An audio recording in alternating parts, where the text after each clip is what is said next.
तावडे उपस्थित होते। मुंबई उच्च न्यायालयाच्या छत्रपती संभाजीनगर खंडपीठानं ऐतिहासिक निर्णय देत सार्वजनिक आरोग्य विभागातील शासकीय वैद्यकीय अधिकाऱ्यांना खाजगी वैद्यकीय व्यवसाय करता येणार नाही असं स्पष्ट केलं आहे। तसंच या विषयासंदर्भातील दीर्घकाळापासून प्रलंबित असलेल्या सर्व याचिका फेटाळून लावल्या आहेत। शासन सेवेत कार्यरत असलेले वैद्यकीय अधिकारी हे महाराष्ट्र नागरी सेवा नियम आणि शासनाच्या धोरणानुसार बांधील असून त्यांनी पूर्ण वेळ शासकीय सेवा बजावणं अपेक्षित आहे।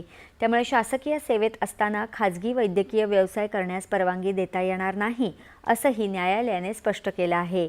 या निर्णयामुळे सार्वजनिक आरोग्य व्यवस्थेला मोठा दिलासा मिळणार असून ग्रामीण आणि शहरी भागातील शासकीय रुग्णालयांमध्ये वैद्यकीय अधिकाऱ्यांची उपस्थिती आणि रुग्णसेवा अधिक प्रभावी होण्यास मदत होईल अशी अपेक्षा व्यक्त होत आहे।